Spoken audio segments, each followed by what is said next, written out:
Hello aspirants. चाय बनानी तो आप सभी को आती होगी। चाय आप सभी ने बनाई होगी, कभी अपने लिए, कभी पूरी फैमिली के लिए, कभी गेस्ट के लिए। तो कभी किसी ने 1 कप चाय बनाई होगी, कभी किसी ने 10 कप चाय बनाई होगी। आपको भी पता है जब हम 1 कप चाय बनाते हैं तो हमें कम हीट देनी पड़ती है या फिर जल्दी बन जाती है 1 कप चाय। लेकिन वहीं पर अगर मुझे 10 कप चाय बनानी है गेस्ट के लिए और फैमिली के लिए, तो वो थोड़ा सा टाइम लगता है उसे बनने में। थोड़ा सा टाइम टेकिंग प्रोसेस है। अगर 1 कप चाय 5 मिनट में बन रही है तो वहीं पर 10 कप चाय थोड़ा ज्यादा टाइम में बनेगी, मतलब 15-20 मिनट में बनेगी। यस और नो? तो इसके पीछे ऐसा क्या है कि हमारी जो चाय है, जैसे ही क्वांटिटी चेंज होती है वैसे ही हमारा जो टाइम टेकिंग है, time taken to complete the process है, वो बढ़ जाता है। या फिर आप कह सकते हो मुझे ज्यादा हीट देनी पड़ती है जैसे अमाउंट चेंज हो जाता है। तो इसके पीछे क्या केमिस्ट्री है, आज हम उसको जानेंगे। तो सबसे पहले आपको पता है कि अगर मैं 1 कप चाय बनाती हूँ तो उसे मुझे कम हीट देनी पड़ेगी। अगर मैं 10 कप चाय बनाती हूँ तो मुझे ज्यादा हीट देनी पड़ेगी। तो what is this? It is a heat capacity concept. क्या है इसके पीछे? Heat capacity. तो what is a heat capacity? तो हीट कैपेसिटी की अगर मैं बात करूं तो हीट कैपेसिटी की एक बेसिक डेफिनेशन है। What it is? कि हीट कैपेसिटी वो टेंडेंसी, किसी भी सब्सटेंस की वो टेंडेंसी है हीट को एक्वायर करने की या हीट को एब्जॉर्ब करने की, ताकि वो अपना टेम्परेचर 1 डिग्री से बढ़ा सके। लेट सपोज मैंने कह दिया आप किसी सब्सटेंस को हीट कर रहे हो, आपको उस सब्सटेंस का टेम्परेचर 1 डिग्री से बढ़ाना है। और आपको पता है 1 डिग्री बढ़ाने से, 1 डिग्री टेम्परेचर जब बढ़ रहा है तो आपको मान लो 2 किलो जूल हीट देनी पड़ रही है। कितनी kilo joule? 2 kilo joule heat देनी पड़ रही है। तो मैंने कहा दिस 2 किलो जूल हीट जो वो एब्सॉर्ब कर रहा है to increase its temperature by 1 degree Celsius, this is known as heat capacity. Clear है? मैंने कहा अगर मैं इसी को बढ़ा दूंगी, अमाउंट को बढ़ा दूंगी, तो क्या मेरे को ज्यादा हीट देनी पड़ेगी 1 डिग्री टेम्परेचर को बढ़ाने के लिए इस सिस्टम के? बिल्कुल मुझे ज्यादा हीट देनी पड़ेगी। तो ये क्या होती है? मेरी हीट कैपेसिटी। अब इसी कॉन्सेप्ट से जरा सोच कर बताइए कि हीट कैपेसिटी कैसा कॉन्सेप्ट है, इंटेंसिव या एक्सटेंसिव? सोच कर बताइए जरा, कमेंट सेक्शन में बताइएगा मुझे कि हीट कैपेसिटी इंटेंसिव है बेटा या फिर एक्सटेंसिव है। मैं बता चुकी हूँ आपको फर्स्ट लेक्चर में।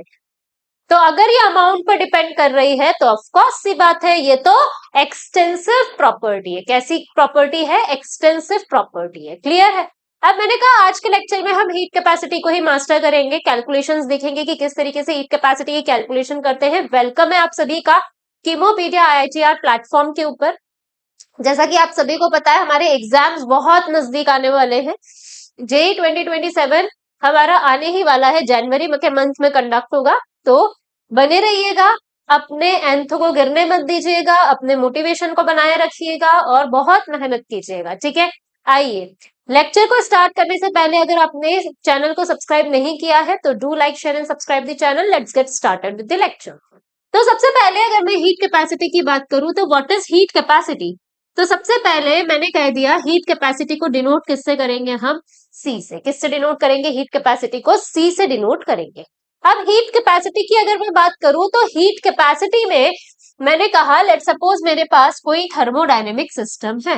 क्या है मेरे पास? कोई थर्मोडायनेमिक सिस्टम है, इसके अंदर मैंने कोई गैस फिल्ड करके रख दी है। मैंने कहा इस सिस्टम का टेम्परेचर मुझे इंक्रीज करना है, इस सिस्टम का टेम्परेचर इंक्रीज करना है मुझे बाय 1 डिग्री सेल्सियस से। ठीक है? तो मुझे इसे कुछ हीट देनी पड़ेगी और जो हीट वो 1 डिग्री टेम्परेचर को इंक्रीज करने में ये सिस्टम गेन करेगा वही मेरी हीट कैपेसिटी है। तो मैंने कहा इसको मुझे क्या देनी पड़ेगी? कुछ हीट देनी पड़ेगी। क्लियर है? तो मैंने कहा heat required to raise the temperature of the substance by 1 degree Celsius और 1 kelvin is known as heat capacity। क्या होता है? हीट कैपेसिटी होता है। क्लियर है इतनी सी बात? आइए अब मैंने कहा कि ये तो मेरी है हीट कैपेसिटी। ठीक है? अब मैंने कहा कि अगर मैं बात करूं हीट कैपेसिटी की, तो सबसे पहले मेरे पास में हीट कैपेसिटी को मैंने लिख दिया C है। मैंने कहा 1 डिग्री टेम्परेचर को इंक्रीज करने में जितनी हीट लगेगी वो मेरी क्या होगी, हीट कैपेसिटी होगी। मान लो कोई सिस्टम है मेरे पास, लेट सपोज यही सिस्टम है, इस सिस्टम का 10 डिग्री टेम्परेचर जब इंक्रीज होता है तो ये 10 किलो जूल हीट गेन करता है। तो 1 डिग्री में कितनी लगी, तो टोटल हीट को टोटल टेम्परेचर से डिवाइड कर दो। तो मैंने कहा heat required divided by change in temperature, this is known as my heat capacity. Clear है इतनी सी बात। तो मैंने कहा व्हाट इज हीट कैपेसिटी का formula, C is equals to delta Q by delta T. Clear है। आइए अब मैंने कहा कि अगर मैं बात करूं डेल्टा क्यू की, तो delta Q is equals to क्या हो गया, C इंटू डेल्टा टी। क्या मैं इसका चेंज निकाल लूं, तो मैंने इसको इंटीग्रेट कर दिया। अगर मुझे एब्सोल्यूट वैल्यू निकालनी है तो मैं इसका चेंज निकाल सकती हूँ। मैंने कहा इसको इंटीग्रेट किया T1 से लेकर T2 तक, यस और नो। तो मैंने कह दिया कि ये तो क्या आएगा, पाथ फंक्शन है। पाथ फंक्शन का इंटीग्रेशन कैसी वैल्यू देता है आपको, ओवरऑल वैल्यू, मतलब एब्सोल्यूट वैल्यू देता है। तो Q किसके इक्वल आ गया, तो Q आ गया आपका integration of C into delta T, T1 से लेकर T2। अब ये जो हीट कैपेसिटी है वो टेम्परेचर पर डिपेंड कर भी सकती है, नहीं भी कर सकती। तो मैंने कहा अगर केस नंबर 1 C क्या है मेरा, टेम्परेचर इंडिपेंडेंट, अगर ये टेम्परेचर इंडिपेंडेंट है तो इंडिपेंडेंट क्वांटिटी मतलब कांस्टेंट क्वांटिटी इंटीग्रेशन से क्या आ जाती है, बाहर। तो मैंने कह दिया Q किसके इक्वल आ गया, C into delta T, T1 से लेकर T2। तो Q किसके इक्वल आ गया, C इंटू डेल्टा टी के। यस और नो, क्लियर। आइए मैंने कहा केस नंबर 2, मैंने कहा C क्या है आपका, टेम्परेचर डिपेंडेंट है, मतलब टेम्परेचर पर डिपेंड कर रहा है। तो अगर टेम्परेचर डिपेंडेंट है तो मैंने कहा Q किसके इक्वल आ गया, under sorry integration of C into delta T, T1 से लेकर T2। क्लियर इतनी सी बात। तो मैंने कहा C को अब क्या आप इंटीग्रेशन से बाहर निकाल सकते हैं, नहीं, कांस्टेंट क्वांटिटी नहीं है, अब टेम्परेचर पर डिपेंड कर रहा है, तो आप इसको इंटीग्रेशन से बाहर नहीं कर सकते। क्लियर है। लेट सपोज मेरे पास में C गिवन हो 5T, तो वैल्यू पुट कर दूं तो Q किसके इक्वल आ गया, 5T into delta T, T1 से लेकर T2। 5 क्या है, कांस्टेंट क्वांटिटी, बाहर कर दो इसको, 5T into D T, T1 से लेकर T2। तो T dt का इंटीग्रेशन क्या होगा, पावर में, इंटीग्रेशन के टाइम पर पावर में एक ऐड हो जाता है और जो पावर बनी उसी से ही उसको क्या कर देते हैं, हम डिवाइड कर देते हैं। इसकी पावर T की कितनी है, 1, पावर में एक ऐड कर दिया मतलब कितना हो गया, T 1 + 1 2 डिवाइडेड बाय 2। तो मैंने कहा 5 into T square upon 2, T1 से लेकर T2। अब जो टेम्परेचर डिफरेंस आपको दिया होगा, मान लो 300 से 500 केल्विन दिया है, तो upper limit minus lower limit आप कर देंगे। क्लियर है। आइए ये तो आपका सिंपल हीट कैपेसिटी। अभी मैंने कहा हीट कैपेसिटी कैसी क्वांटिटी होगी, एक्सटेंसिव क्वांटिटी। कैसी क्वांटिटी होगी हीट कैपेसिटी, एक्सटेंसिव क्वांटिटी। दूसरी चीज ये क्या है, हीट कैपेसिटी कैसी क्वांटिटी, एक्सटेंसिव क्वांटिटी। तो हीट कैपेसिटी किस पर डिपेंड करेगी फिर, अमाउंट ऑफ सब्सटेंस पर, depend on amount of substance. Clear है इतनी सी बात। चलो आ जाओ, अब हीट कैपेसिटी तो समझ ली मैंने। अब मैंने कहा हीट कैपेसिटी अगर बेटा समझ ली है, तो अब हीट कैपेसिटी में भी डिफरेंट टाइप है। मैंने कहा लेट सपोज कोई थर्मोडायनेमिक सिस्टम है, हेडिंग लिख ली मैंने, नेक्स्ट पेज ले लेते हैं। लेट सपोज मैंने हेडिंग लिख ली, पहली हीट कैपेसिटी है मेरे पास specific heat capacity.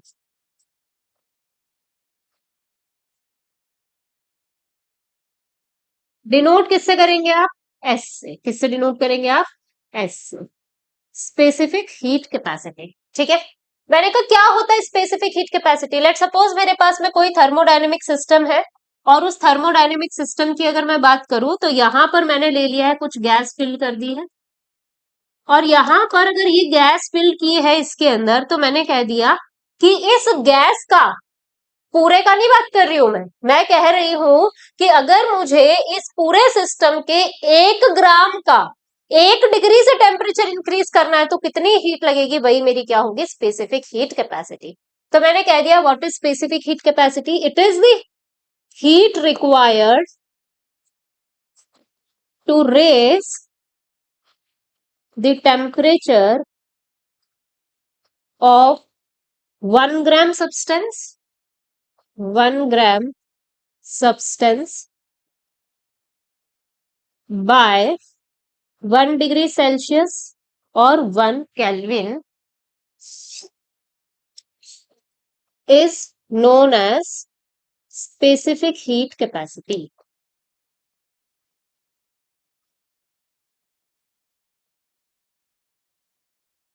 Specific heat capacity, ठीक है।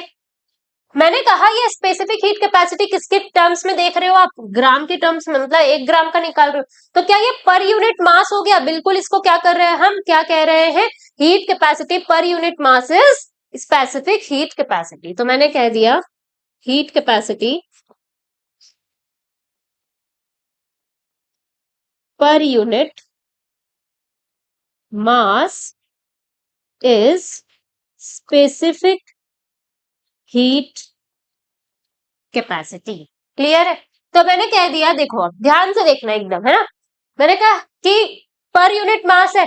मैंने इंटेंसिव और एक्सटेंसिव प्रॉपर्टी जब आपको पढ़ाई थी तो उस टाइम पर मैंने आपको बताया था बेटा कि अगर मैं बात करूं यहाँ पर स्पेसिफिक वॉल्यूम, या फिर मैं कहती हूं यहाँ पर मैं अगर per unit mass, per unit volume की अगर मैं बात करूं, या फिर पर यूनिट मोल्स की अगर मैं बात करूं, तो यहाँ per unit mass, per unit volume, per unit moles हमेशा क्या हो जाते हैं, एक्सटेंसिव प्रॉपर्टी से चेंज हो जाते हैं इंटेंसिव में। तो यहाँ पर मैं स्टेटमेंट लिख सकती हूँ कि the per unit mass, per unit volume and per unit moles of a extensive property become intensive property। ये बात मैंने आपको लिखवाई थी in the lecture number 1।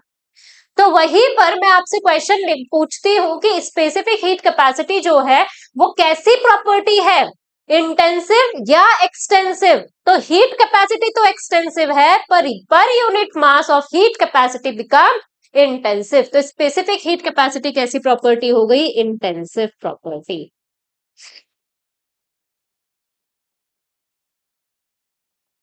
Clear है इतनी सी बात, हाँ या ना?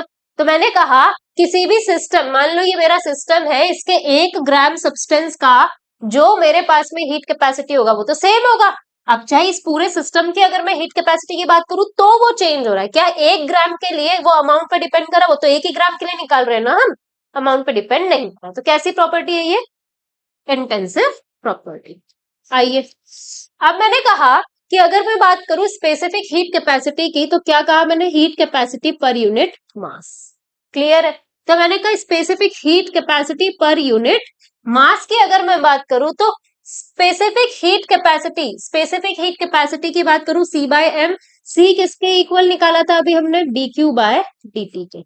यस और नो? हीट को किस में मेजर करते हैं हम, जूल्स में, टेम्परेचर को केल्विन में, ये आ गया जूल पर केल्विन। यस और नो? तो इसकी स्पेसिफिक हीट कैपेसिटी की यूनिट क्या बन गई, सी की यूनिट तो आ गई जूल पर केल्विन, मास की यूनिट आ गई ग्राम, तो पर ग्राम। क्लियर है? आइए अब देखो, अब मैंने कहा कि अगर मैं आपको यहाँ पर दिखाऊं तो C की वैल्यू पुट कर दो यहाँ पे। तो मैंने कहा S किसके इक्वल आ गया आपका, C अपॉन, सॉरी, S किसके इक्वल आ गया, C की वैल्यू मैंने यहाँ पर पुट कर दी, तो ये आ गया आपका S is equals to dQ by dt into M। तो dQ किसके इक्वल आ गया, dQ आ गया आपका MS dt। हाँ या ना? इंटीग्रेट कर दूं, तो मैंने इसको कर दिया इंटीग्रेट T1 से लेकर T2 तक। ये तो क्या आ गया, पाथ फंक्शन का इंटीग्रेशन, एब्सोल्यूट वैल्यू। तो Q किसके इक्वल आ गया आपका, M क्या है, कांस्टेंट क्वांटिटी, बाहर आ जाएगी, MS dt, T1 से लेकर T2। अब S इंडिपेंडेंट भी हो सकता है, डिपेंडेंट भी हो सकता है। तो मैंने कहा S अगर आपका इंडिपेंडेंट ऑफ टेम्परेचर हुआ तो बाहर आ जाएगा इंटीग्रेशन से, तो क्या आ गया आपका MS डेल्टा T। ठीक है, मैंने कहा कि अगर मैं बात करूं टेम्परेचर डिपेंडेंट हुआ, S क्या हुआ आपका, टेम्परेचर डिपेंडेंट हुआ, S अगर टेम्परेचर डिपेंडेंट हुआ तो क्या होगा, तो मैंने कहा Q इज इक्वल्स टू, ये क्या हो जाएगा, अंदर ही रहेगा, तो M into S D T, T1 से लेकर T2, जो भी वैल्यू होगी S की उसके अकॉर्डिंग आप उसको इंटीग्रेट कर देंगे। क्लियर है ये स्पेसिफिक हीट कैपेसिटी? क्लियर है? आइए, अब मैंने कहा एक और टाइप की हीट कैपेसिटी होती है which is molar heat capacity. ठीक है, क्या होता है बेटा? Molar heat capacity. बी है मोलर हीट कैपेसिटी। तो मोलर हीट कैपेसिटी की अगर मैं बात करूं तो मोलर हीट कैपेसिटी क्या होता है? सीएम से डिनोट करोगे। किससे डिनोट करोगे आप? सीएम से। मैंने कहा मोलर हीट कैपेसिटी के अंदर सिंपल सी बात मैंने आपको इतनी सी कही है कि जैसे स्पेसिफिक के अंदर पर यूनिट मास निकाला था, यहां पर आप पर यूनिट वॉल्यूम निकाल सॉरी पर यूनिट मोल्स निकालेंगे। व्हाट इट मींस, मैंने कहा कोई भी थर्मोडायनेमिक सिस्टम में उसके 1 मोल का टेम्परेचर 1 डिग्री से बदलना है तो उसमें लगने वाली जो हीट है वो क्या होगी? मेरी मोलर हीट कैपेसिटी होगी। तो मैंने डेफिनेशन तो लिख ली, heat required to raise the temperature of 1 mole substance by 1 degree और 1 kelvin is known as molar heat capacity. ठीक है, जिसे हम लिखेंगे सीएम से। क्लियर है? तो क्या मैं इसको पर यूनिट मोल्स बोल सकती हूँ? बिल्कुल बोल सकती हूँ, heat capacity per unit mole. तो मैंने कह दिया सीएम क्या हो गया? Heat capacity per unit moles. Clear है? तो मैंने कहा सीएम की वैल्यू अगर मैं बात करूं heat capacity per unit mole, मैंने कहा हीट कैपेसिटी क्या होता है? तो मैंने कहा dq बाय dt होता है। तो dq क्या हो गया? जूल्स, ये आ गया पर केल्विन। तो मैंने कहा सीएम की जो यूनिट होगी वो क्या हो गया? जूल पर केल्विन। मोल्स है तो ऊपर जाकर क्या हो जाएगा? Mole inverse. तो जूल पर केल्विन पर मोल। ठीक है, आइए अब मैंने कहा क्या वैल्यू पुट कर दू यहाँ पर? तो Cm is equals to dq by n into dt। ठीक है, तो dq निकालना है मुझे, तो dq मैंने कह दिया कि dq is equals to n into Cm into dt। Yes और नो? इंटीग्रेट कर दू इसको? इंटीग्रेट मैंने कर दिया T1 से लेकर T2 तक। अगेन अगर Cm आपका टेम्परेचर डिपेंडेंट भी हो सकता है, इंडिपेंडेंट भी हो सकता है, तो मैंने कह दिया टेम्परेचर इंडिपेंडेंट। तो कांस्टेंट बनेगा, कांस्टेंट बनेगा तो इंटीग्रेशन से बाहर आ गया। तो इसका तो इंटीग्रेशन, पाथ फंक्शन का integration absolute value Q is equals to N C M into delta T. ठीक है, मैंने कहा कि अगर Cm टेम्परेचर डिपेंडेंट हुआ तो क्या होगा? तो मैंने कह दिया कि अगर मैं बात करूं Q is equals to N C M delta T. तो n तो क्या है? कांस्टेंट। अब इंटीग्रेशन से बाहर आएगा नहीं, तो क्या होगा? आप इसको भी इंटीग्रेट करोगे। क्लियर है? अब ये जो मोलर हीट कैपेसिटी होती है बेटा, ये फर्दर 2 कैटेगरीज में डिवाइडेड है। किस किस में?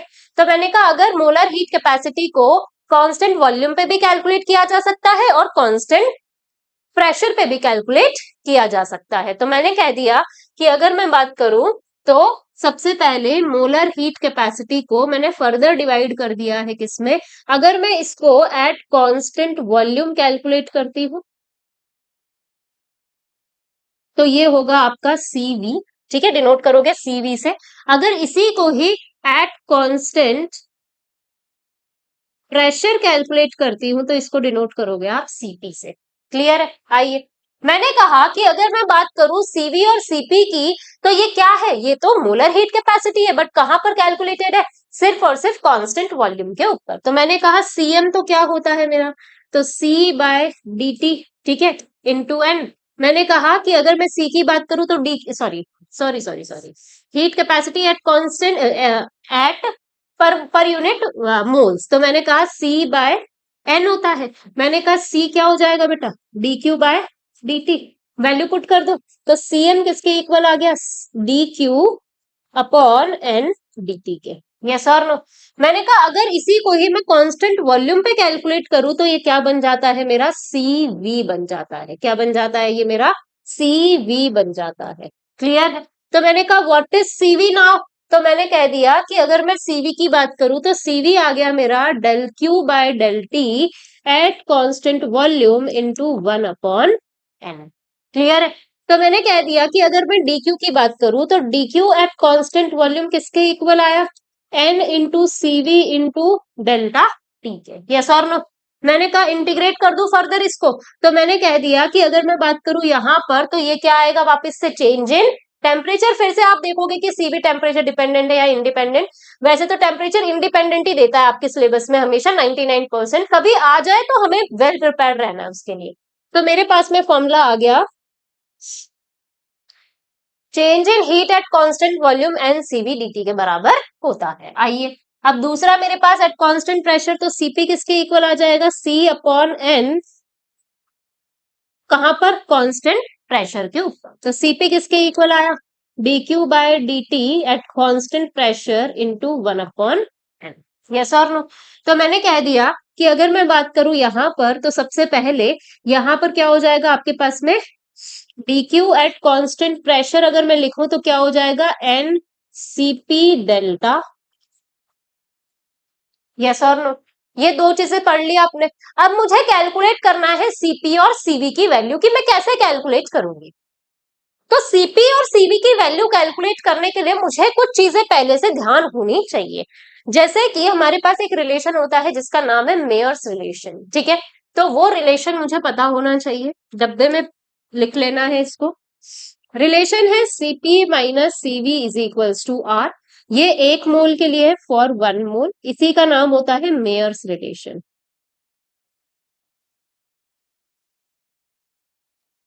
ठीक है? मैंने कहा अगर मुझे n मोल के लिए निकालना तो Cp minus Cv is equals to nr हो गया, है ना, फॉर n मोल्स। क्लियर है? आइए मैंने कहा अगर ये लिख सकते हो आप तो क्या आप ये भी लिख सकते हो कि Cp is equals to r plus Cv। बिल्कुल लिख सकते हो, Cv इधर ट्रांसफर कर दिया है ना। और गैमा किसके इक्वल होता है? तो gamma is nothing, it is the ratio of Cp by Cv। Gamma क्या होता है बेटा? Ratio of Cp by Cv। Yes और नो? तो मैंने कह दिया कि अगर मैं यहाँ पर बात करूं गैमा की तो गैमा होता है आपका Cp बाय Cv होता है। मैंने कहा क्या इस ऊपर वाली इक्वेशन को डिवाइड कर दूं Cv से, तो ये क्या हो जाएगा? Cp by Cv is equals to R by Cv plus Cv से Cv कैंसिल, क्या हो गया? 1। मैंने कहा क्या ये गैमा है? Gamma is equals to R by Cv plus 1। Yes और नो? इसे इधर ट्रांसफर कर दो, क्या हो गया? Gamma minus 1 is equals to R by Cv। तो Cv किसके इक्वल आ गया? R। Cv आ गया आपका R अपॉन गैमा माइनस 1। ये सारी बातें आपको अभी थर्मो में काम आएंगी, तो आपको एज इट इज आपको पता होना चाहिए। रटना देखो कुछ नहीं है, बट जैसे जैसे आप यूज करते जाएंगे आपको खुद ब खुद ये सारी चीजें याद होने लग जाएगी। तो ध्यान रहे आपको सिर्फ एक रिलेशन याद रखना है, Cp minus Cv is equals to R and gamma is equals to Cp by Cv। इसी से ही सारी बातें आपकी आ जाएगी। क्लियर है इतनी सी बात? चले आगे। हेडिंग लिख लीजिए calculation of Cp and Cv।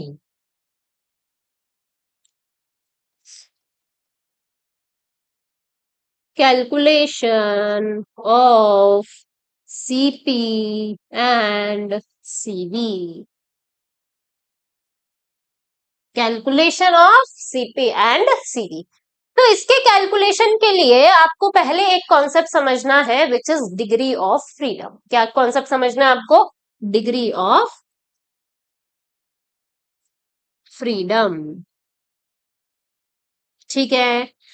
तो डिग्री ऑफ फ्रीडम को हम DOF से भी लिखेंगे या फिर हम स्मॉल f से भी लिखेंगे। ठीक है? तो डिग्री ऑफ फ्रीडम की अगर बात करूं तो क्या होता है डिग्री ऑफ फ्रीडम? कभी भी कोई मॉलिक्यूल है तो उस मॉलिक्यूल में डिफरेंट टाइप के मोशंस हो सकते हैं। जैसे उसमें ट्रांसलेशनल मोशन हो सकता है, उसमें रोटेशनल मोशन हो सकता है, उसमें वाइब्रेशनल मोशन हो सकता है। क्या होता है तीनों में डिफरेंस? तो मैंने कहा कि ट्रांसलेशनल मोशन मतलब किसी एक एक्सिस पर मैं सिर्फ चल रही है। ठीक है?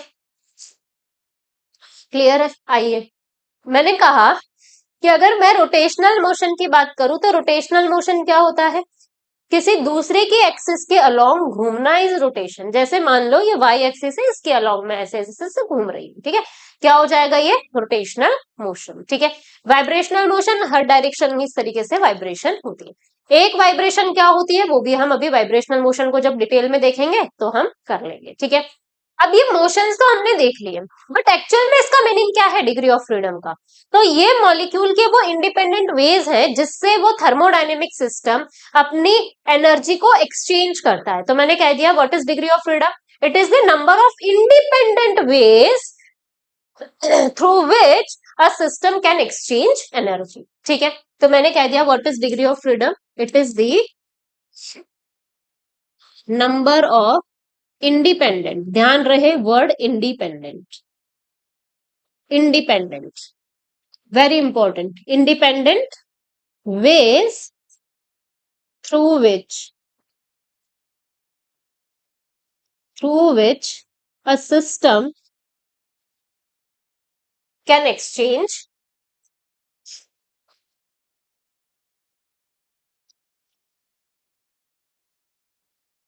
एनर्जी। क्लियर है? आइए, अब मैंने कहा क्या इंडिपेंडेंट वेज हो सकते हैं, तो मैंने कहा इंडिपेंडेंट वेज हो सकते हैं translational motion, rotational motion and vibrational motion. ठीक है, तो मैंने कहा 3 डिग्री ऑफ फ्रीडम हो गया आपके पास में। एक हो गया ट्रांसलेशनल डिग्री ऑफ फ्रीडम, ठीक है, तो टोटल डिग्री ऑफ फ्रीडम को तो हम एफ से डिनोट करेंगे, ट्रांसलेशनल को हम एफ टी से डिनोट करेंगे। फिर है रोटेशनल डिग्री ऑफ फ्रीडम, इसको हम डिनोट करेंगे एफ आर से, एफ आर से। फिर है आपके पास vibrational degree of freedom, F V से। क्लियर है? आइए, अब मुझे एक एक मोशन को समझना है। ठीक है, एक एक डिग्री ऑफ फ्रीडम को समझना है और दिमाग में रखना है इंडिपेंडेंट होना चाहिए, एक दूसरे पे डिपेंड ये ना करे। एक मोशन दूसरे मोशन पे डिपेंड बिल्कुल भी नहीं करना चाहिए। ये क्या होना चाहिए? इंडिपेंडेंट होना चाहिए, कंप्लीटली इंडिपेंडेंट होना चाहिए। एक सेकेंड में अपने लैपटॉप को चार्ज लगा लेती हूँ। अब मैंने कहा कि अगर मैं बात करूं इन तीनों डिग्री ऑफ फ्रीडम्स की, तो ये जो वाइब्रेशनल डिग्री ऑफ फ्रीडम है, ये सिर्फ और सिर्फ वैलिड होता है हाई टेम्परेचर पर, ये लो टेम्परेचर पर एक्टिव फॉर्म में नहीं होता। तो मैंने कह दिया it is not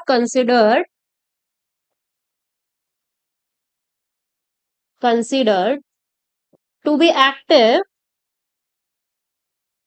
at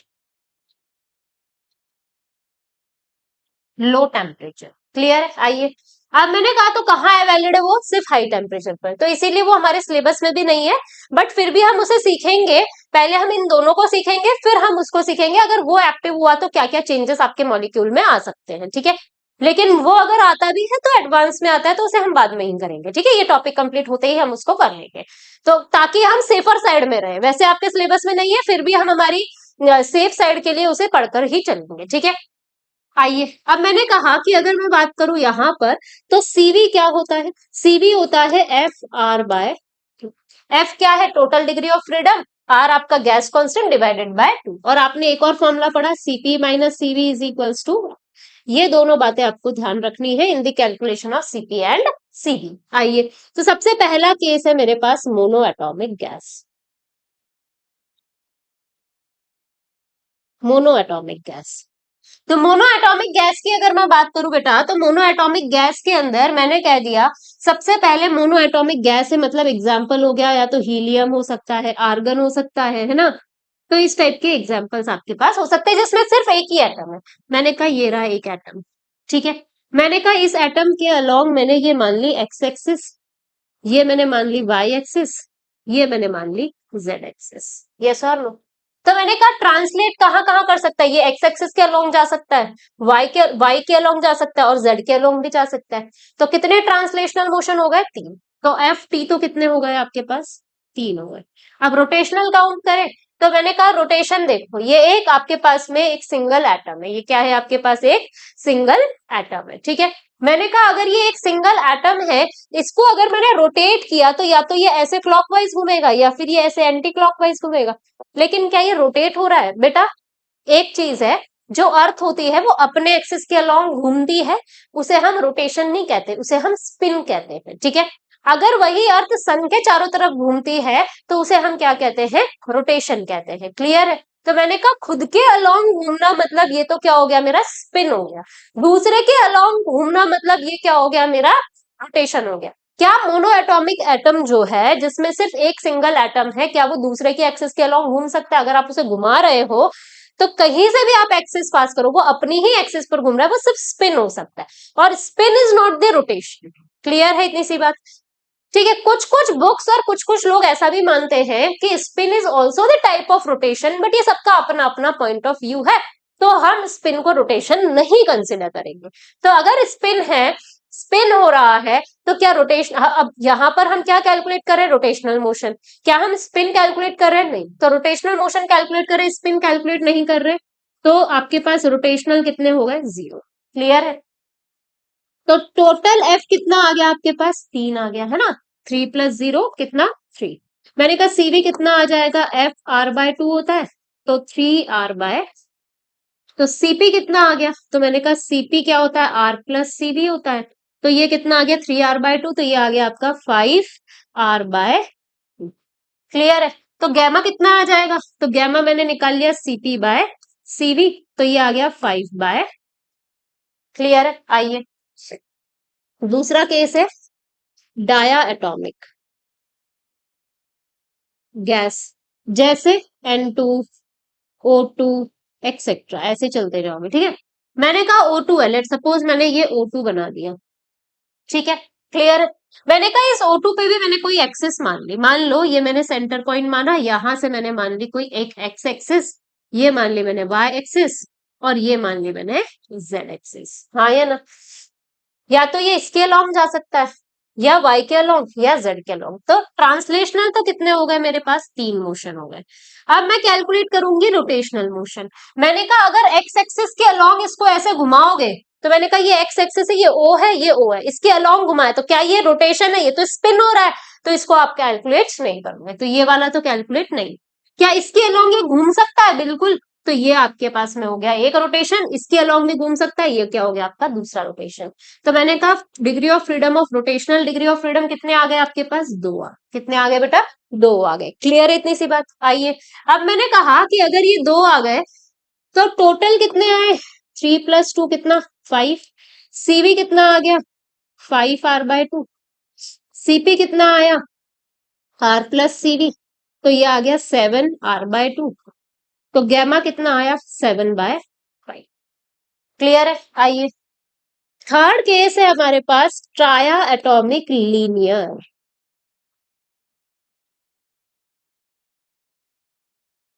ट्राया atomic linear gas, ध्यान रहे ट्राया एटॉमिक लीनियर है ये, ठीक है, नॉन लीनियर नहीं है। जैसे मान लो मेरे पास में एग्जांपल है बेटा CO2, 3 एटम्स है, और क्या है? लीनियर है। ठीक है, कैसा होता है CO2 आपको पता है? ये रहा, यही होता है। अब आप किसी के भी अलोंग से, मतलब एक्सिस आप कहीं से भी मान सकते हो, आप O से मान सकते हो, कार्बन से मान सकते हो। मान लो आपने कार्बन से माना, तो आपने ये मान लिया एक्स एक्सिस, ये आपका हो गया वाई, ये हो गया आपका जेड। मैंने कहा कि अगर रोटेशनल तो एक्स के अलोंग जा सकता है, वाई के अलोंग, जेड के अलोंग, तो सॉरी ट्रांसलेशनल तो हो गया आपके पास 3, तो ट्रांसलेशनल हो गए आपके पास 3, रोटेशनल काउंट करते हैं। मैंने कहा इसके अलोंग घुमाओगे एक्स एक्सिस के अलोंग, तो क्या आपका रोटेट होगा मॉलिक्यूल? नहीं, वो तो सिर्फ क्या होगा? क्या होगा? सिर्फ स्पिन होगा। तो इसको आपने कैलकुलेट नहीं करना। क्या इसके अलोंग होगा? होगा। जेड के अलोंग होगा? होगा। तो कितने आ गए आपके पास? 2। तो टोटल डिग्री ऑफ फ्रीडम कितना आया? 5। सीवी आ गया आपके पास 5 r/2, सीपी आ गया 7 r/2, गैमा आ गया 7/5। क्लियर है? आ जाओ, फोर्थ केस है, ट्राया atomic non linear. ट्राया atomic non linear, जैसे मान लो एग्जाम्पल है आपके पास SO2, क्या होता है? लीनियर नहीं होता है, नॉन लीनियर होता है। ऐसा ही होता है ना SO2, है ना?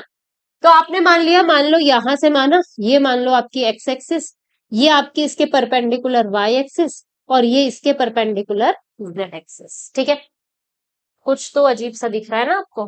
हाँ, ये तो मान लो 90 डिग्री का एंगल, ये मान लो आपका जेड एक्सिस। या फिर एक काम करो, थोड़ा सा सीधा ही बना लेते हैं हम ना।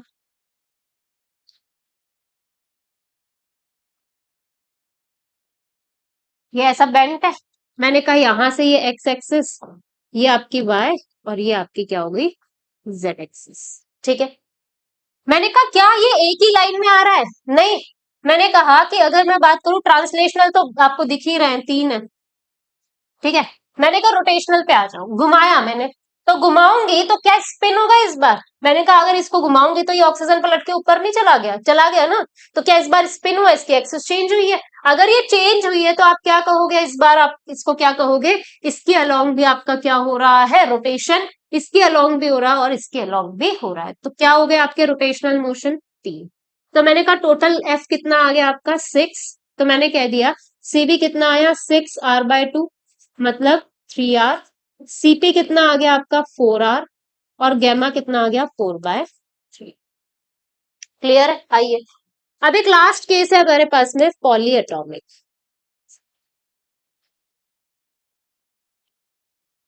गैस। ठीक है, तो पॉली एटॉमिक के लिए आप कुछ भी ले सकते हो, जैसे आपने ले लिया मान लो CH4, ऐसे कुछ भी पॉली एटॉमिक आपने ले लिया, तो CH4 मैंने बना दिया, यही होता है CH4, टेट्राहेड्रल है ना। आइए, अब मैंने कहा ये CH4 बना दिया, एक्सिस मैंने मान ली, ये रही एक्स, ये रही वाई, ये रही आपकी जेड। क्या पूरा का पूरा मॉलिक्यूल एक सीधी लाइन में आ रहा है, नहीं, तो मैंने कहा ट्रांसलेशनल तो आंख बंद करके 3 होंगे, रोटेशनल पे आ जाओ, क्या इस बार ये स्पिन करेगा, नहीं, इस बार ये यहां पर भी रोटेशन करेगा, ये भी काउंट, ये भी काउंट, ये भी, कितने आ गए रोटेशन आपके, 3 आ गए। तो मैंने कह दिया कि आपके पास में टोटल डिग्री ऑफ फ्रीडम आए 6, सीवी आ गया 3r, सीपी आ गया आपके पास 4r, गैमा आ गया 4/2। क्लियर है इतनी सी बात, ये बात क्लियर है। आइए अब एक टेबल बना लेते जरा, है ना, ताकि सारी चीजें हमारी कंक्लूड हो जाए।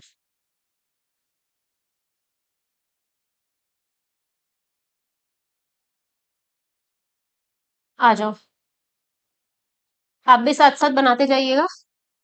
ये हमारी गैस हो गई, ये हमारा सीवी हो गया, ये हमारा सीपी हो गया, ये हमारा गैमा हो गया। ठीक है, ये हो गया मोनो एटॉमिक, डाया एटॉमिक,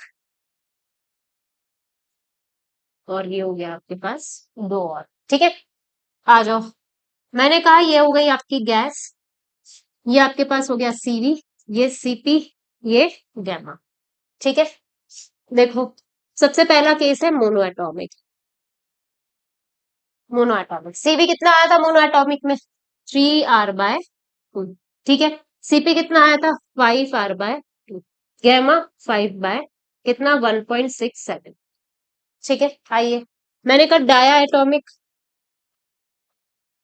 क्या हो जाएगा, तो डाया एटॉमिक में ट्रांसलेशनल आए थे 3, रोटेशनल आए थे कितने 2, तो आपने कह दिया था ये कितना आ गया था 5r/2, ये 7r/2, और ये आ गया था आपके पास 7/5, ये कितना आ गया 5, 2 बचा 4, 1 पॉइंट।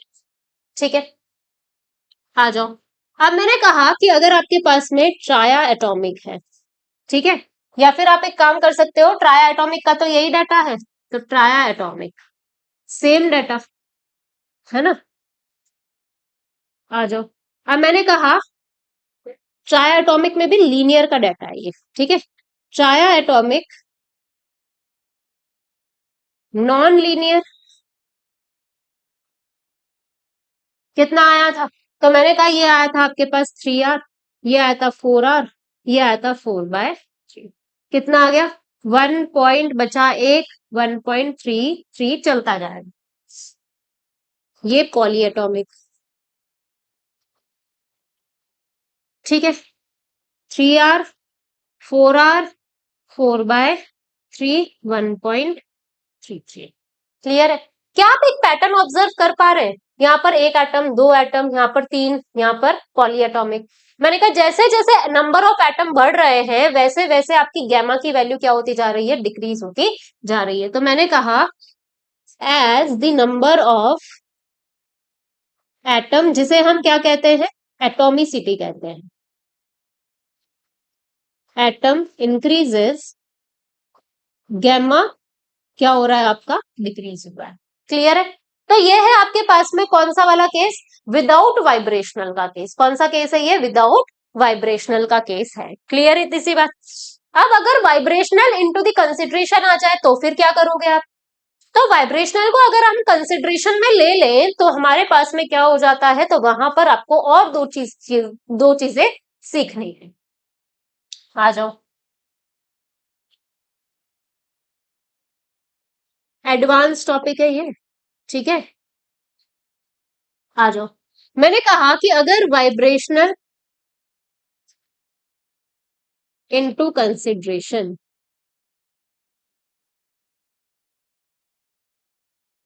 ठीक है, तो वाइब्रेशनल अगर कंसिडरेशन में होगा बेटा, तो उस टाइम पर आपको क्या करना है, तो वहां पर आपको एक लॉ सीखना है which is equipartition of energy.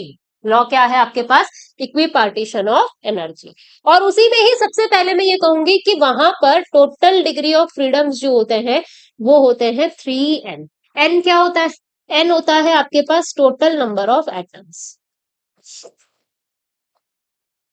In molecule, ठीक है। आज आज आइए, अब मैंने कहा अगर 3n है तो रोटेशनल ट्रांसलेशनल तो आपने निकालना सीख लिया, तो ट्रांसलेशनल और रोटेशनल तो आप मॉलिक्यूल को देखकर निकाल सकते हो, तो फिर आप वाइब्रेशनल कैसे निकालोगे? तो अरे बेटा टोटल इतने हैं, ठीक है, रोटेशनल वाइब्रेशनल आपने निकाल लिए, तो आप क्या कर दोगे, उसको माइनस कर दोगे टोटल में से, बचे हुए सारे क्या होंगे आपके? वाइब्रेशनल होंगे, है ना। आ जाओ, अब मैंने कहा कि यहां पर आपको पढ़ना है law of equipartition of energy. अब ये क्या कहता है, तो जैसे आपने वहां पर सीवी निकाला था, है ना, वैसे ही आपको यहाँ पर भी सीवी निकालना पड़ेगा। वहां तो आपने डायरेक्ट फॉर्मूला देख लिया, अब यहाँ पर आप कैसे करोगे? तो हमेशा law of equipartition of energy आपको क्या कहता है कि जो डिग्री ऑफ फ्रीडम्स है, जो टोटल एनर्जी है, वो हर एक डिग्री ऑफ फ्रीडम में बराबर बराबर बटी हुई होगी। तो मैंने कहा the total energy of the system is divided into the equal parts among all the degree of freedom. ये कहता है कौन? Equipartition of energy. The energy of system is equally divided into all the degree of freedom। Clear है? आइए, अब मैंने कहा ये तो आपने देख लिया, तो मैंने कहा मान लो 5 डिग्री ऑफ फ्रीडम है, टोटल एनर्जी कुछ एक्स है, तो पांचों में वो क्या होगी? x/5 x/5 x/5 x/5 ऐसे डिवाइड होगी, ठीक है। तो मैंने कह दिया कि अगर मैं टोटल की बात करूं तो टोटल क्या होती है? Translational plus rotational plus vibrational. तो मैंने कहा कि ट्रांसलेशनल, रोटेशनल और वाइब्रेशनल तो सब में इक्वल इक्वल बटेगी। तो मैंने कहा कि अगर मैं एनर्जी की बात करूं तो 1 डिग्री ऑफ फ्रीडम जो है वो काइनेटिक एनर्जी में कितना कंट्रीब्यूशन करता है? हाफ केटी का कंट्रीब्यूशन कर, कितना करता है? हाफ केटी का कंट्रीब्यूशन करता है। तो मैंने कहा टोटल आ गया हाफ केटी, रोटे ट्रांसलेशनल से फिर हाफ केटी, फिर हाफ केटी, हाँ या ना। तो इसी की जगह मैंने लिख दिया कि अगर मैं बात करूं काइनेटिक एनर्जी में कंट्रीब्यूशन की, contribution of each degree of freedom into kinetic energy, तो वो कितना होगा? हाफ केटी होगा। कितना होगा? हाफ केटी। मैंने कहा contribution of each degree of freedom into CV कितना होगा? तो वो होगा हाफ आर। कितना होगा? Half are. क्लियर है? तो मैंने कहा अब हर एक डिग्री ऑफ फ्रीडम का हम क्या निकाल लेते हैं? हर एक डिग्री ऑफ फ्रीडम का हम निकाल लेते हैं कंट्रीब्यूशन, ठीक है। आ जाओ, है ना। तो ये हो गया हमारे पास में ट्रांसलेशनल, रोटेशनल एंड वाइब्रेशनल।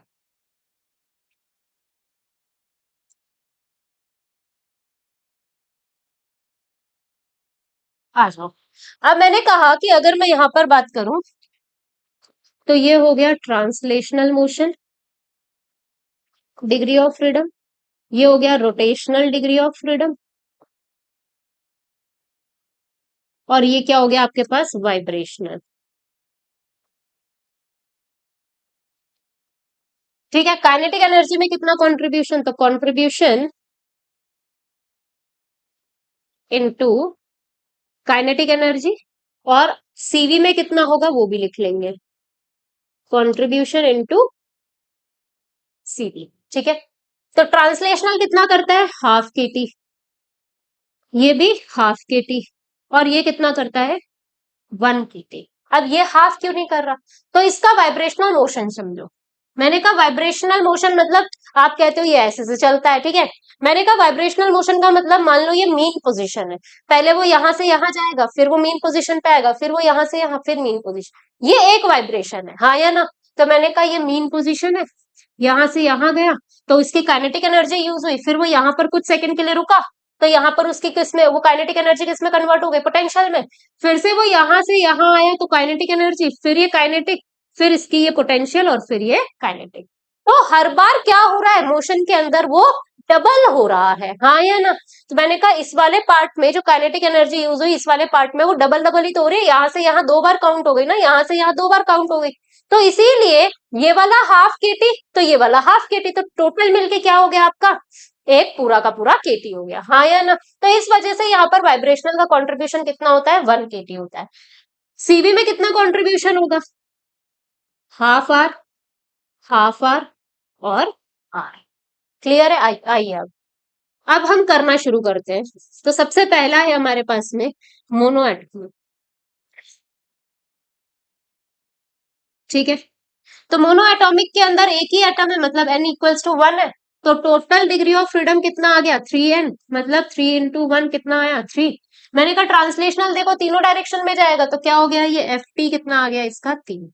तो मैंने कहा Cv तो कितना आ गया आपके पास में, 3r/2, Cp कितना आ गया, 5r/2, और गैमा कितना आ गया, 5/3।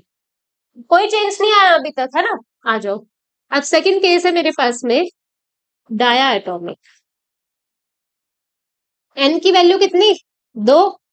तो मैंने कहा टोटल डिग्री ऑफ फ्रीडम 3 × 2 कितने हो गए, 6। मैंने कहा ट्रांसलेशनल कितने काउंट किए थे आपने, 3। इसमें डायटोमिक में रोटेशनल कितने काउंट किए थे, 2। बचा कितना, वाइब्रेशनल, 6 - 3 और 2 5, कितना बचा, 1। तो वाइब्रेशनल कितना हो गया, 1। तो टोटल सीवी कितना आ गया, इसने तो किया हाफ आर, प्लस इसने भी हाफ आर, तो कितना हो गया, 2r/2, प्लस ये कितना होता है, 1r, कितना हो गया, ये आ गया आपका 5r/2, प्लस 1r, ये आ गया आपका 7r/, तो सीपी कितना आ गया, 9r/, गैमा कितना आ गया, 9/7। क्लियर, चेंज हो चुका है ना। आ जाओ, अब है मेरे पास थर्ड, ट्राया एटॉमिक लीनियर।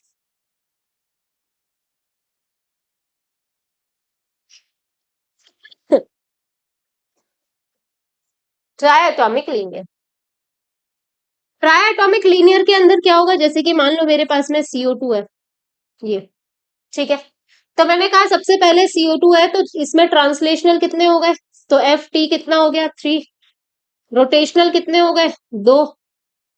और वाइब्रेशनल कितने हो गए, तो मैंने कहा टोटल कितना आया, 3 × 3 = 9, तो 9 - 5 कितना आ गया, ठीक है। आ जाओ, अब मैंने कहा कि अगर मैं यहाँ पर बात करूं, तो सबसे पहले टोटल सीवी कितना है, यहाँ पर 3 है, 3r/2, plus 2r/2, plus 4r, है ना। तो मैंने कहा ये कितना हो गया, 1r, 1r प्लस 4r कितने हुए, 5r, 3r और 5r कितने हो गए, 3r/2 plus 5r/2, sorry r/2 नहीं है, 5 आ गया, ठीक है। तो मैंने कह दिया ये इससे कट गया था, है ना। मैंने कहा एलसीएम ले ले, तो कितना आ गया, 10 और 3 13, 13r/, सीपी कितना आ जाएगा, 15r/2, और गैमा कितना आ गया, 15/13। क्लियर है, इस तरीके से आपको निकालना है। मैंने कहा एक और लास्ट केस कर लेते हैं, ट्राया atomic non linear, ट्राया atomic non linear, जैसे मान लो आपके पास में है SO2, नॉन लीनियर है। आ जाओ, मैंने कहा अगर टोटल F की बात करूं तो कितना, 9 हो गया, है ना। मैंने कहा ट्रांसलेशनल तो कितना काउंट किया था, 3। रोटेशनल भी 3 काउंट किया था नॉन लीनियर के अंदर, तो वाइब्रेशनल कितना बचा, 9 माइनस 6 कितना हो गया, 3। ठीक है, तो मैंने कहा कितना आ गया सीवी, सीवी आ गया 3r/2 plus 3r/2 plus 3r, कितना आ गया ये आ गया आपके पास में 6r/2 मतलब 3r, और ये आ गया 3r, कितना आ गया 6r, सीपी आ गया 7r, गैमा आ गया 7/6। क्लियर है, आ जाओ। तो इस तरीके से आपको निकालना है। अब वहां तो जब हम वाइब्रेशन कंसिडर नहीं कर रहे थे तो वहां पर हम क्या कह रहे थे, जब वाइब्रेशन कंसिडर नहीं कर रहे थे तो पॉली एटॉमिक गैस चाहे कोई सी भी ले लो, हमेशा वैल्यू क्या आएगी, सेम। बट यहाँ सेम नहीं आएगी क्योंकि यहाँ वाइब्रेशन चेंज हो रहा है। ठीक है, तो जैसे वाइब्रेशन चेंज वैसे ही वैल्यू भी क्या हो जाएगी, आपकी बदल जाएगी। क्लियर है इतनी सी बात। तो ये बातें आपको ध्यान रखनी है। तो ये था आपके पास में वाइब्रेशनल का कंसिडरेशन, अगर हम करेंगे तो किस तरीके से कैलकुलेट होगा, ये सारी बातें आपने ये भी सीख ली जो कि एडवांस लेवल की है। और बहुत ज्यादा इतना कुछ वो नहीं है, ये बहुत ही इजी टॉपिक है ना, इसमें कुछ ऐसा नहीं है जिसमें दिमाग लगाने की जरूरत पड़े, बहुत इजी टॉपिक है। क्लियर है। तो क्या क्या सीखा आपने आज के लेक्चर में, तो आपने सीखा सबसे पहले heat capacity, molar heat capacity, specific heat capacity. इसके बाद में आपने सीखा calculation of CP and CV, जिसके लिए आपने पढ़ा degree of freedom. Degree of freedom क्या होता है, इंडिपेंडेंट वेज जिसके जिसके थ्रू कोई भी सिस्टम क्या कर सकता है, अपनी एनर्जी को एक्सचेंज कर सकता है, वो इंडिपेंडेंट वेज होंगे। ठीक है, फिर आपने देखा कि अगर वाइब्रेशन कंसिडर नहीं होगा तो कैसे कैलकुलेशन होगी, वाइब्रेशन कंसिडर होगा तो उसके लिए कैसे कैलकुलेशन होगी, उसके लिए हमने देखा इक्विपार्टीशन लॉ ऑफ एनर्जी। ठीक है, तो मैंने कहा कि अब कंक्लूड जरा मैं कर देती हूँ,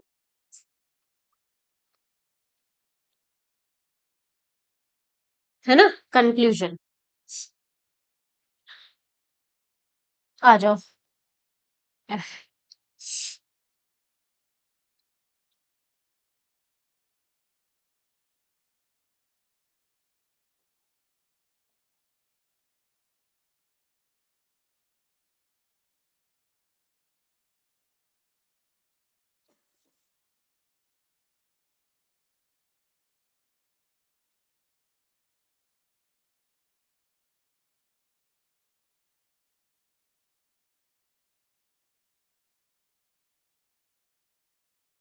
आइए, अब मैंने कहा कि यहां पर मैंने ले लिया ट्रांसलेशनल, ये हो गया मेरे पास रोटेशनल, ये हो गया वाइब्रेशनल। ठीक है, तो मैंने कहा यहां पर तो लीनियर मॉलिक्यूल आ गया, है ना, और यहां पर नॉन लीनियर आ गया। तो लीनियर में ट्रांसलेशनल कितने, ये तभी है जो वाइब्रेशन कंसिडर हो रहा है ना। तो हालांकि वैसे लगा तो आप हर जगह सकते हो, इसमें कोई दिक्कत नहीं है, बस वाइब्रेशन को काउंट नहीं करना। बट आपको क्या करना है, जब वाइब्रेशन कंसिडर नहीं हो रहा है उस टाइम तो आपको डायरेक्ट वैल्यू याद ही है कि मोनो एटॉमिक के लिए 1.67 आती है, डाई एटॉमिक के लिए 1.4 आती है, और ट्राई एटॉमिक लीनियर के लिए भी 1.4 आती है, ट्राई एटॉमिक नॉन लीनियर और पॉली एटॉमिक के लिए 1.3 आती है। तो इसके लिए उसके लिए तो कुछ करना ही नहीं है, अब आपको डायरेक्ट डाटा ही याद रखना है। बट इसके लिए आपको क्या करना है, जब वाइब्रेशनल, लिख लो यहाँ पे, किसके लिए ये वाइब्रेशनल, जब कंसिडर हो रहा है। ठीक है, तो मैंने कहा ट्रांसलेशनल कितने होंगे, 3, रोटेशनल होंगे 2, वाइब्रेशनल कितने होंगे, टोटल में से 5 माइनस कर दो, तो टोटल था 3n माइनस 5। ठीक है, फिर आपके पास नॉन लीनियर 3 होंगे, 3 होंगे, और ये क्या हो गया 3n माइनस 6। ठीक है, और फिर आप कॉन्ट्रीब्यूशन देख लोगे हाफ आर का, हाफ आर का और फुल आर का। ठीक है, इस तरीके से आपको देखना है, एक बार इसको नोट कर लीजिए। ठीक है, तो आज के लेक्चर में आपने बहुत इंपॉर्टेंट टॉपिक पढ़ा है जहां से जेई में क्वेश्चंस पूछे जाते हैं। ठीक है, नीट में भी क्वेश्चंस पूछे जाते हैं। तो अगर आपको ये लेक्चर थोड़ा भी हेल्पफुल लगा हो तो please do like share and subscribe the channel and don't forget to share with your friends.